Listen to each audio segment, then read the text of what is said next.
Comment naître de nouveau? Chapitre 15, cinquièmement, demander pardon. À toutes et à tous, bienvenue. Nous sommes là et c'est par là que nous allons commencer la lecture de ce livre. Retenez donc que nous avons déjà lu les 14 premiers chapitres de ce merveilleux livre, Comment naître de nouveau, de l'évangéliste T.L. Osborne. Faites comme le pauvre publicain qui n'osait pas même lever les yeux au ciel, mais se frappait la poitrine en disant « Ô Dieu, sois apaisé envers moi, qui suis un pécheur. » Une fois que vous avez promis à Dieu de vous séparer à jamais de votre vie de péché, ne croyant plus qu'il y ait profit à vivre pour le mal, la malhonnêteté, la rébellion, la convoitise et l'orgueil, que vous rendez compte au contraire que vos péchés ont causé grand tort à vous-même, à votre famille, dans vos relations d'affaires et parmi votre entourage, que vous avez renoncé pour toujours à vivre dans le péché et la déchéance, alors prosternez-vous devant Dieu dans l'humilité et le remords le plus profond. Demandez-lui pardon. Faites comme le pauvre publicain qui n'osait pas même lever les yeux au ciel, mais se frappait la poitrine en disant « Ô Dieu, sois apaisé envers moi, qui suis un pécheur. » Luc 18, le verset 13. C'est lui qui pardonne toutes tes iniquités. Psaume 103, le verset 3. Venez et plaidons l'Éternel. Si vos péchés sont comme le cramoisi, ils deviendront blancs comme la neige. S'ils sont rouges comme la pourpre, ils deviendront comme la laine. Ésaïe 1, le verset 18. Le pardon se trouve auprès de l'Éternel. Psaume 130, le verset 4. En Jésus-Christ, nous avons la rédemption par son sang, la rémission des péchés selon la richesse de sa grâce. Éphésiens 1, le verset 7. Sachez que les yeux du Seigneur sont sur vous et ses oreilles sont attentives à vos prières. 1 Pierre 3, le verset 12. Alors, sans tarder, faites à Dieu cette prière et demandez-lui pardon. Ô Seigneur, j'ai reconnu la noirceur de mon passé coupable. Je t'ai confessé mes péchés et je suis décidé, avec ton aide, à délaisser mes voies et mes pensées pour te suivre. J'ai honte de m'être rebellé contre mon Père céleste en dédaignant son amour, en désobéissant à ses commandements et en influençant d'autres à faire de même. Ici et maintenant, à genoux, je me soumets à toi, cher Seigneur, te priant humblement d'avoir pitié de moi qui suis un misérable pécheur. Pour l'amour de Jésus, pardonne tous mes péchés et reçois-moi en ta faveur. Fais de moi, indigne que je suis, un membre de ta famille. Père, je te demande ce pardon, sachant que tu as dit, je ne mettrai pas dehors celui qui vient à moi. Jean 6, le verset 37. Tu as dit que si je retournais à toi et délaissais ma mauvaise voie, tu aurais pitié de moi, car tu ne te lasses pas de pardonner. Merci Seigneur pour ta promesse de me purifier de toutes les iniquités que j'ai commises contre toi, de me pardonner tous les péchés par lesquels je t'ai offensé. Jérémie 33, le verset 8. J'ai foi que tu le fais ici et maintenant. Et c'est la fin du chapitre 15 et nous abordons le chapitre 16 dans cette même session. Et nous commençons. Chapitre 16 du livre Comment naître de nouveau. Sixièmement, recevoir Jésus. Ceci est le prodige, le miracle du christianisme véritable. Pas une religion, mais une vie abondante.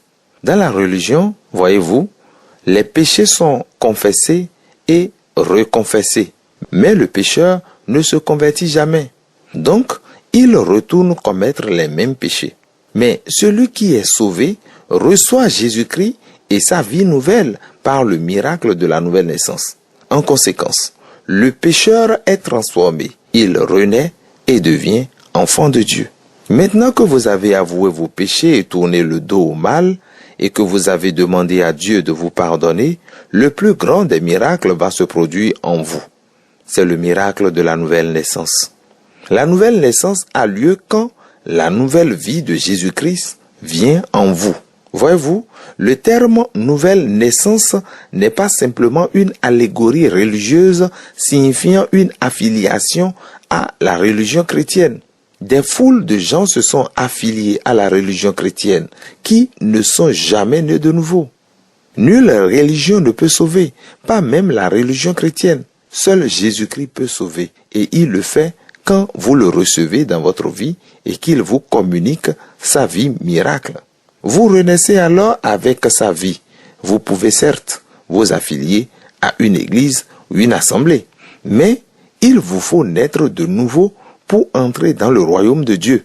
Après être né de nouveau, on peut s'affilier à une bonne église qui saura rester fidèle à la Bible. Mais ce n'est pas cela qui vous donnera la nouvelle naissance. Ne manquez pas de lire mon livre « Comment avoir la vie comblée ». La nouvelle naissance est aussi réelle que votre première naissance. Vous naissez de nouveau en recevant en vous la vie de Jésus-Christ. Jésus a dit à l'un des hommes les plus pieux de son temps, « Il faut que vous naissiez de nouveau. » Jean 3, 7. Si un homme ne naît de nouveau, il ne peut voir le royaume de Dieu. Jean 3, 3. Bien que Nicodème ait été extrêmement pieux, qu'il ait strictement observé la loi de Dieu, enseigné sagement sa parole, bien qu'il ait observé le sabbat, obéi aux 10 commandements, payé sa dîme, bien qu'il ait été assidu à la synagogue et respecté pour sa vie de bonne œuvre, il fallait qu'il naisse de nouveau. Nicodème a été dérouté par cette déclaration et il a cru que Jésus parlait d'une deuxième naissance naturelle. Mais non, Christ ajouta, « Ce qui est né de la chair est chair et ce qui est né de l'esprit est esprit. » Jean 3, le verset 6. La nouvelle naissance est la glorieuse expérience qui prend place quand la vie et la nature de Jésus-Christ, le Fils de Dieu, naissent en vous. Depuis le péché et la rébellion d'Adam et Ève dans le jardin d'Éden, qui leur avait valu d'être chassés de la présence de Dieu, hommes et femmes avaient été séparés de lui par leur péché. Dieu ne pouvait plus être en communion avec eux, ni marcher et parler avec eux à cause de leur péché. Mais l'amour immensurable du Père le poussa à instaurer une solution. Il donna son Fils unique, sans tache et sans péché, comme victime expiatoire pour nos péchés. 1 Jean 4, 10. Lui, innocent, a porté lui-même tous nos péchés. 1 Pierre 2, 24. Ils ont tous été mis à sa charge. 2 Corinthiens 5, 21. Et Jésus-Christ en a porté le châtiment. Il a porté notre culpabilité et purgé nos peines. Ésaïe 53, 5 à 6. Christ était l'agneau de Dieu qui ôte le péché du monde. Jean 1, 29. Son sang a été versé pour beaucoup, pour le pardon des péchés. Matthieu 26, le verset 28. Il est mort sous le poids et la culpabilité de nos péchés, parce que le salaire du péché, c'est la mort. Romains 6, 23. Nous étions tous passibles de mort. Nous aurions dû être crucifiés, mais il s'est substitué à nous. Donc, puisque le prix de tous nos péchés a été acquitté, il n'y a maintenant aucune condamnation pour ceux qui sont en Jésus-Christ. Romains 8, le verset 1.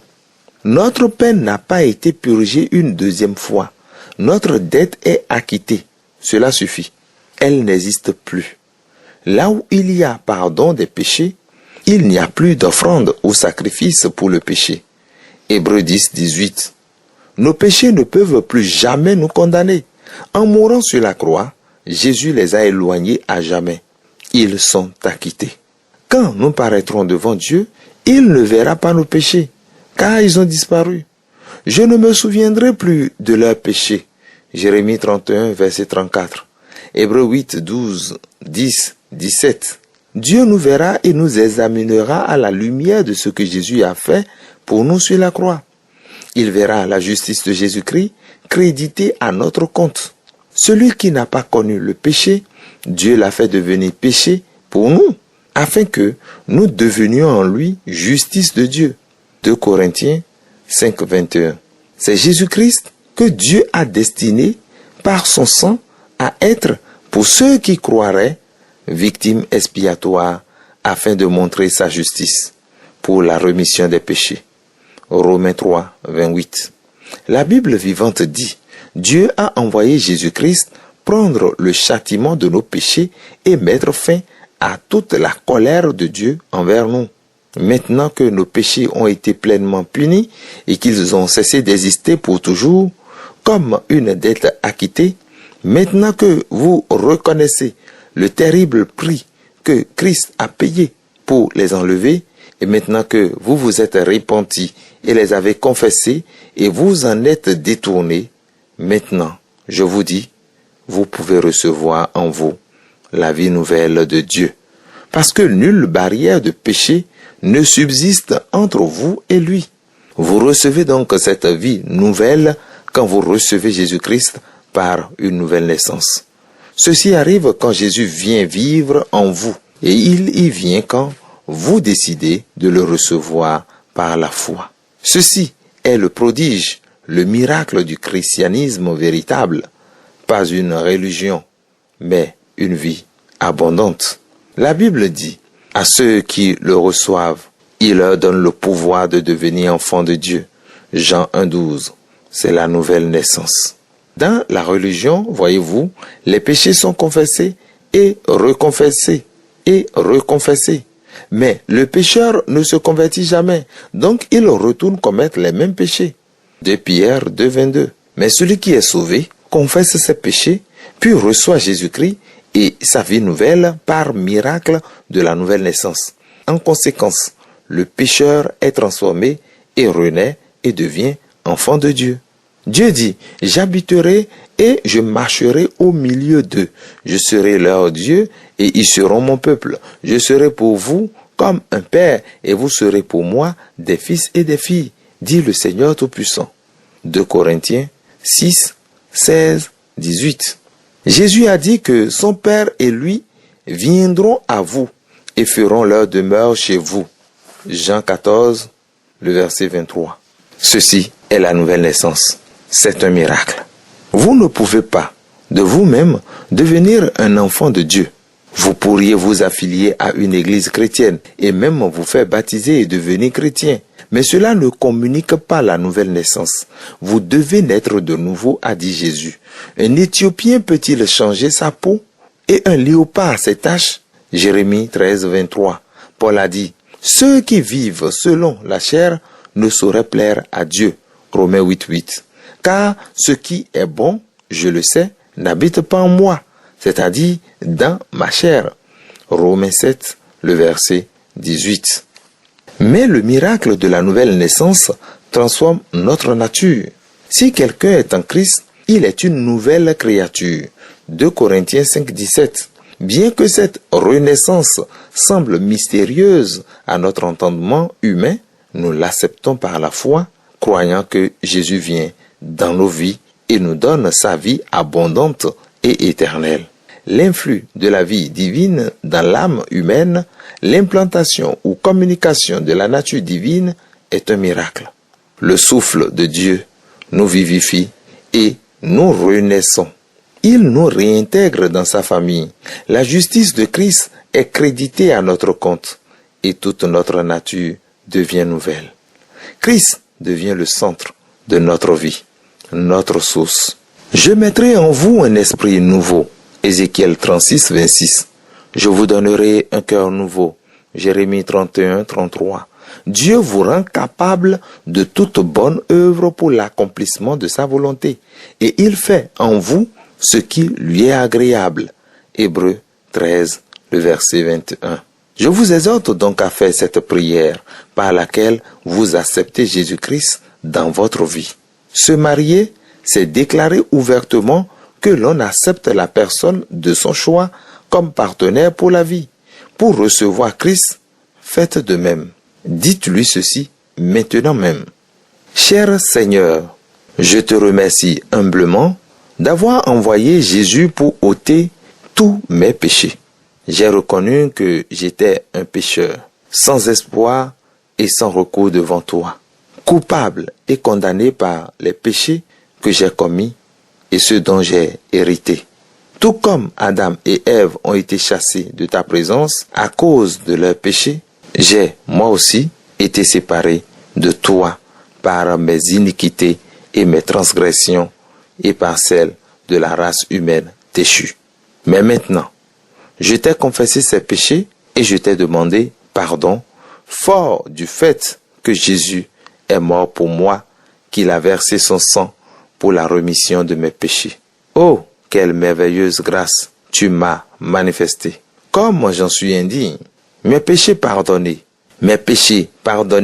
et effacés. Il ne reste aucune trace de ma transgression et donc rien ne me sépare de toi. Par conséquent, j'ai le privilège sacré et divin d'être réconcilié avec toi maintenant en recevant en moi ta vie divine. Ici et maintenant, je t'ouvre mon cœur, je te reçois, Seigneur Jésus, dans ma vie pour que tu vives et demeures en moi à compter de ce jour. Je t'accepte maintenant, ma vie t'appartient, tu es mien. Maintenant, nous pouvons être en communion.